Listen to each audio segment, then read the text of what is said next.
নমস্কার, 7 নিউজ নেটওয়ার্কে আপনাদের স্বাগত। ফের উত্তপ্ত সোদপুর। মদ্যপানের প্রতিবাদ করায় তৃণমূল কংগ্রেস কার্যালয় ভাঙচুরের ঘটনাকে কেন্দ্র করে তীব্র উত্তেজনা ছড়ালো সোদপুরের এইচবি টাউন মোড় এলাকায়। অভিযোগ, এদিন সকালে এইচবি টাউন মোড় এলাকায় তৃণমূল কংগ্রেসের যে কার্যালয়টি রয়েছে সেই কার্যালয়ের ঠিক পাশে ভিন রাজ্যের এক দম্পতি মদ্যপান করছিল। শুধু তাই নয়, আরও অভিযোগ, মদ্যপান করার সাথে সাথে তারা অশালীন আচরণও করছিল।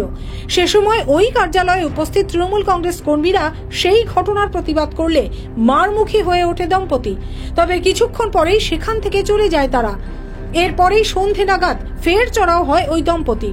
মদ্যপ অবস্থায় তৃণমূল কার্যালয়ে এলো পাথারি ভাঙচুর চালায় তারা। ভাঙচুর করে কার্যালয়ের আসবাবপত্র থেকে শুরু করে যাবতীয় জিনিসপত্র। ঘটনাকে কেন্দ্র করে ব্যাপক উত্তেজনা ছড়িয়ে পড়ে ওই এলাকায়। খবর পেয়ে পরিস্থিতি নিয়ন্ত্রণে আনতে ঘটনাস্থলে পৌঁছয় খড়দহ থানার পুলিশ। এরা সকালবেলায় এইচবি টাউন পার্টি অফিসের পাশে বসে ওপেন রাস্তার উপরে সিগারেট খাচ্ছিল, মদ খাচ্ছিল। সেই মদ খাওয়াটা আমাদের HB town Trinamool party office থেকে বারণ করা হয়েছে এবং ওদের যেতে বলা হয়েছে। এই যেতে বলার পর ওরা রাত্রিবেলায় এখন মদ্যপ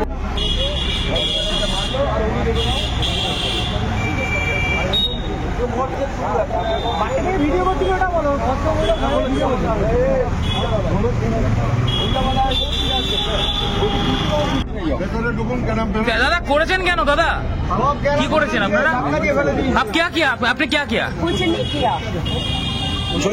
ये हमें धक्का देके अंदर किए क्यों कैरम ये देखो चूड़ी तोड़ा क्यों हम वहाँ पे खड़े होकर सिगरेट पी रहे थे बस। वो एक चश्मे वाले भाई साहब अभी गायब हो गए हैं, उन्होंने गाली दी, बहुत गंदा बोला। দেখা যায় ওই তৃণমূল কংগ্রেস কার্যালয়ের ভেতরে লন্ডভন্ড অবস্থায় ছড়িয়ে ছিটিয়ে পড়ে রয়েছে ভাঙা আসবাবপত্র, ক্যারম বোর্ড থেকে শুরু করে অন্যান্য জিনিসপত্র ভাঙচুরের পাশাপাশি চলে অকথ্য ভাষায় গালিগালাজও, জানালেন স্থানীয় ব্যবসায়ী জগন্নাথ মুখার্জি। সন্ধ্যাবেলা আমার ভাইরা সবাই এখানে বসে খেলছিল, উনি এখানে ধাক্কা মেরে ঢুকেই প্রথমেই এলোপাতাড়ি চালিয়েছিল। আর ওই ভদ্রলোক ভিডিও করছিল। ভিডিও করার কারণটা হচ্ছে ও যদি হাত চালাতো, মানে যেহেতু মহিলার গায়ে হাত, এরকম একটা কেস খাওয়ানোর আমাদের মনে হচ্ছে এরকম ব্যাপার ছিল, কিন্তু ও ছিল না। দুজনই ড্রাঙ্ক অবস্থায় ছিল। তারপরে ধাক্কাধাক্কি করে আমাদের সব ফেলে দিয়েছে। আর মুখে অকথ্য গালাগালি, কোনো মহিলার মুখ দিয়ে এরকম গালাগালি মানে ভাবাই যায় না, মানে ইচ্ছা করে ফাঁসানোর চক্রান্ত এরকম মনে হচ্ছে, আমাদের মনে হচ্ছে। ভাঙচুরের ঘটনার সময় ঘটনাস্থলে উপস্থিত গৌতম বোস জানালেন, ওই দম্পতিকে আগে কোনোদিন এই এলাকায় দেখেননি। সকালবেলায় আমরা এখানে খেলছি, আমাদের এই জানলাটা খোলা, তো আমরা এখান থেকে দেখতে পাচ্ছি যে ওরা মদের বোতল নিয়ে, থামস আপের বোতল নিয়ে মদ মিশিয়ে খাচ্ছে দুজনে মিলে বসে। সঙ্গে সঙ্গে আমরা যাই, আমরা গিয়ে বলি, ভাই এটা এইরকম এইসব করার জায়গা না, এখান থেকে ভাগো এখান থেকে। তখন বলছে যে কেন ভাগবো, কেন এখান থেকে, এটা কি আপনার জায়গা নাকি, অমুক নাকি তমুক নাকি, এইসব অনেক কথা বলছে। তারপরে আমরা বলেছি ভাগো, নয়তো কিন্তু এখানে কিন্তু অন্যরকম জিনিস হয়ে যাবে। তারপরে ওরা আস্তে আস্তে সরি বলে চলে গেছে। আমরা ভেবেছি যাক গিয়ে যা হওয়ার হয়ে গেছে, করে ফেলেছে ভুল একটা। আমরা আমাদের মতন এসে আবার যেমন আমরা বিকালবেলায় আসি সেরকম এসছি। হঠাৎ করে বাইরে থেকে এসে দরজা ধাক্কা ফাক্কা দিয়ে 9টা নাগাদ এসে দরজা ধাক্কা দিয়ে ঢুকেই আমাকে বলছে আপ ক্যা করতে হো বলেই আমাকে 2-4 ভদ্র মহিলা আর ছেলেটা ওখানে দাঁড়িয়ে ভিডিও করছে।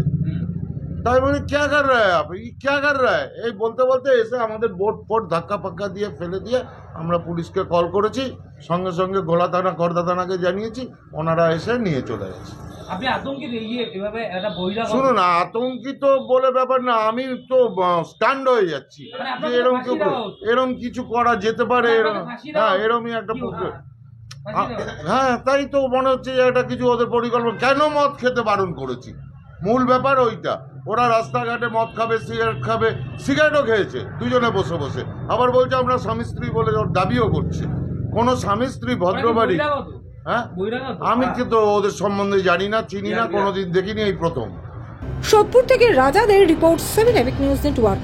আরও বিভিন্ন খবরের আপডেট জানতে হলে অবশ্যই সাবস্ক্রাইব করুন 7 নিউজ নেটওয়ার্ক চ্যানেলটি, কারণ আপনাদের একটা সাবস্ক্রিপশন আমাদের কাছে অত্যন্ত মূল্যবান।